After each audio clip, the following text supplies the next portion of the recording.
नमस्कार, मैं सोनिका जियाल और आप देख रहे हैं नेशनल न्यूज मीडिया चैनल। चलिए आपको दिखाते हैं हर राज्य से जुड़ी सामाजिक, राजनीतिक और अपराध से जुड़ी खबरें। हिमवंत कवि चंद्र कुंवर बरतवाल की 76वीं पुण्यतिथि पर चंद्र कुंवर बरतवाल शोध संस्थान द्वारा माल रोड स्थित उनकी प्रतिमा पर पुष्प अर्पित किए गए। इस दौरान 2 मिनट का मौन रखकर उन्हें भावभीनी श्रद्धांजलि अर्पित की गई। इस अवसर पर चंद्र कुंवर बरतवाल शोध संस्थान के सचिव शूरवीर सिंह भंडारी ने कहा कि चंद्र कुंवर बरतवाल ने अपने जीवन काल में हिंदी की 700 कविताएं लिखी है और उनकी सारी कविताएं पहाड़ पर लिखी गई हैं। उन्हें पहाड़ का कालिदास भी कहा जाता है। उन्होंने हिमालय के सौंदर्य और उसके विराट रूप पर अनेकों कविताएं लिखी। 28 साल के अल्प आयु में उनका निधन हो गया। ऋषभ सर पर नगर पालिका अध्यक्ष अनुज गुप्ता ने कहा कि चंद्र कुंवर बरतवाल की कविताएं आज पूरे देश में पाठ्यक्रम में शामिल कर दी गई हैं और हिंदी भाषा में उनकी योगदान को भुलाया नहीं जा सकता।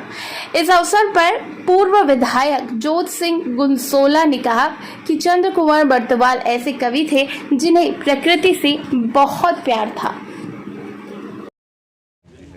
किस तरीके के कार्यक्रम आयोजित किए जा रहे हैं? आज हिमवंत कवि चंद्र कुंवर बरतवाल की 76वीं पुण्यतिथि है और ये पहाड़ के कालिदास हैं और पश्चिम के कीट्स हैं और शैली हैं और जो हिमालय का जो नैसर्गिक सौंदर्य है इनकी कविताओं में झलकता है। हिमवंत कवि चंद्र कुंवर बरतवाल ने करीब 700 कविताएं लिखी हैं जो पूरे पहाड़ पर हैं और इसीलिए इनको पहाड़ का अप्रतिम कवि भी माना जाता है। सुकुमार कवि भी कहते हैं, काफल पाको कवि भी चंद्र कुंवर बरतवाल को कहते हैं। और हम चंद्र कुंवर बरतवाल शोध संस्थान के लोग, जिसमें तमाम सारे लोग पुराने लोग, माननीय विधायक जी हैं, SP चमोली साहब हैं, अन्य लोग हैं, सब इसी संस्थान से जुड़े हुए हैं और हम 1991 से इस यात्रा को शुरू किए हुए हैं। मैं इस पुण्य दिवस पर अपने OP द्विवेदी जी, डॉक्टर योगेंद्र सिंह बरतवाल जी जो दिवंगत हो गए हैं, जो बहुत जिन्होंने हिमवंत काव्य को आगे बढ़ाया, शंभु प्रसाद बहुगुणा जी, बुद्धि वल्लभ थपलियाल जी और बहुत सारे नाम, ऐसे अनगिनत नाम हैं जिन लोगों ने हिमवंत काव्य को आगे तक पहुंचाने का काम किया। जन जन तक हिमवंत की जो कविताएं हैं, चंद्र कुंवर बरतवाल की कविताएं, उनको पहुंचाया है। और समय की बात है कि प्रकृति ने और ईश्वर ने मात्र चंद्र कुंवर बरतवाल को 28 वर्ष ही दिए और वो रुग्णावस्था में क्षय रोग से जो है काल कलवित हो गए। लेकिन हिंदी साहित्य को इतना विराट धन दे गए हैं कि वो खुद ही कहते हैं कि आज मेरे पास इतना धन है देने को, निर्मल छल छल कोमल तन है। लेकिन समय की गति थी, चंद्र कुंवर बरतवाल बहुत कम समय रहे, लेकिन कम समय में उन्होंने बहुत विराट साहित्य की सृजन किया है। हम उनके ऋणी है, हिंदी साहित्य आज उनका ऋणी है और हम चंद्र कुंवर बरतवाल शोध संस्थान की निरंतर कोशिश रहती है कि हम इनकी कविताओं को जन जन तक पहुँचाएँ। अभी हमारे प्रयासों से प्राइमरी से लेकर के और ग्रेजुएशन लेवल पर, PG लेवल पर भी जो है उनकी कविताओं को पाठ्यक्रम में शामिल किया गया। और आज मुझे बड़ी खुशी होती है कि चंद्र कुंवर बरतवाल के जो कविताओं पर उसमें 1 दर्जन लोग शोध कर रहे हैं, जिसमें DAV कॉलेज में पुष्पा खंडूड़ी जी हैं, अन्य लोग भी हैं जो अध्ययन में जुटे हुए हैं। और आगे भी चंद्र कुंवर की जो कविताओं की यात्रा है वो जारी रहेगी और हम निरंतर प्रयास करेंगे। कि यहाँ पर पीठ की भी बात हुई थी, तत्कालीन मुख्यमंत्री त्रिवेंद्र रावत जी, सतपाल महाराज जी, इन तमाम लोगों ने कहा था पीठ तो स्थापित नहीं हो पाए, पर हम शुक्रगुजार हैं नगर पालिका अध्यक्ष के, तत्कालीन अध्यक्ष श्री मनमोहन सिंह मल जी के, जिनके बोर्ड ने एक प्रस्ताव पारित किया और यहाँ पर जो है ये मूर्ति स्थापित की।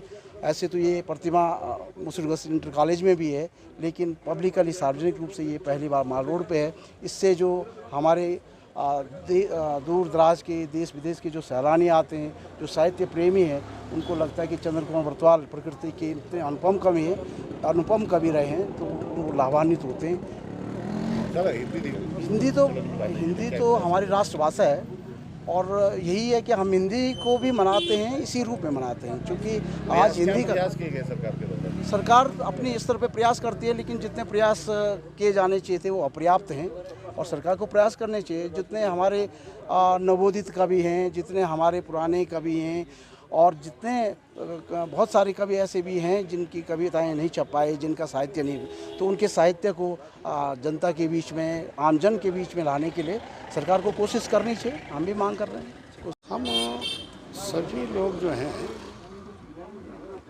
हिमवंत कविवर चंद्र कुंवर बरदवाल जी को अपने श्रद्धासुमन अर्पित करते हैं और उनके साहित्य के लिए, उनकी कविताओं के लिए, जो कि मार्मिक भी हैं, प्रकृति से ओतप्रोत भी हैं और सामान्य जनजीवन के नज़दीक से भी हैं, तो ऐसे कविवर को हम नमन करते हैं।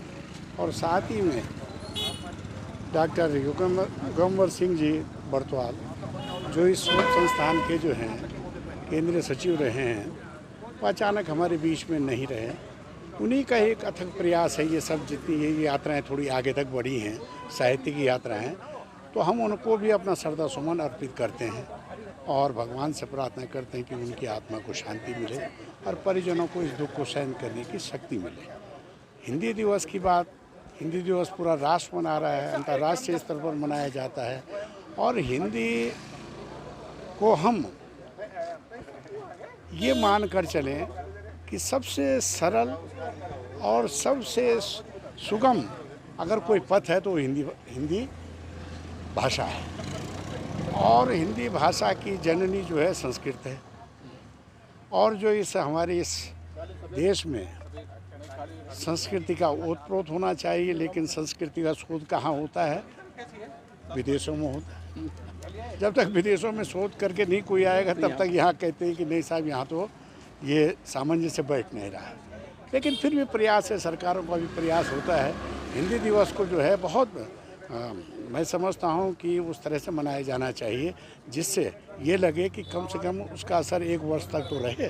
अगले वर्ष जब हम फिर मनाने को इकट्ठा होते हैं तब तक हम हिंदी को जो है जन जागरण तक लेकर पहुँचा तो दें। तो यही हमारी और कविवर की बात। हिंदी भाषा का कोष बना हुआ है हर जगह, हर विभाग में कोष बना हुआ है, लेकिन कोष वो हिंदी सप्ताह को ही मनाता है। अधिकांश चीज़ें अभी भी जो हैं, चाहे कोर्ट हो, चाहे कचहरी हो, चाहे आपका ये तमाम दूसरे विभाग हों, बैंक हो, इन सब में एक विंग बना हुआ है जिसमें शोध होता है हिंदी के प्रति। लेकिन अभी उसको पूरी तरह से जो है वो प्रचलन में नहीं आई, क्योंकि इसके कुछ शब्द ऐसे हैं जो क्लिष्ट हैं, जिनका उच्चारण नहीं हो पाता। समझना तो दूर की बात है लेकिन बहुत दूर तक नहीं वो समझा पाते हैं। तो ऐसे में आज आवश्यकता इस बात की है कि राष्ट्रीय स्तर पर इसका जो है पूरा का पूरा जो है हिंदी दिवस को बहुत अच्छे से स्वरूप में मनाया जाना चाहिए। यही हमारी कामना है। अतिक जी, बिल्कुल, आज चंद्र कुंवर बरदवाल जी के आज यहाँ पर पुण्यतिथि के अवसर पर मैं सबसे पहले उन्हें श्रद्धांजलि अर्पित करता हूँ। और वो एक महान कवि थे और जो उनके लिखे हुए जो लेख हैं वो पूरे देश में फेमस हैं और किसी से छुपे नहीं है। जो उन्होंने लिखा था, बहुत अच्छे व्याख्यान उन्होंने हिंदी में कई चीज़ों की थी और इस अवसर पर हमें याद करते हैं, श्रद्धांजलि अर्पित करते हैं। और हिंदी दिवस के उपलक्ष्य में हम सभी उत्तराखंड वासियों को सबको मैं बहुत बहुत शुभकामनाएं देता हूँ। सर, हिंदी भाषा का कार्यालयों में भी अंग्रेजी भाषा, देखिए, हिंदी हमारी मातृभाषा है और हमें अधिक से अधिक कोशिश करनी चाहिए कि हम हिंदी के प्रचार करें, हिंदी का यूज़ करें और सरकारी कार्यालयों में भी अधिक से अधिक जो कार्य हैं वो हिंदी में करें। और जो आने वाली हमारी जनरेशन है, हमें उनको भी हिंदी में बिल्कुल एक्सपर्ट और उन्हें पूरा ज्ञान देना चाहिए, ताकि जो ये हमारी परंपरा है, जो हमारी भाषा है, उससे सब रूबरू होए।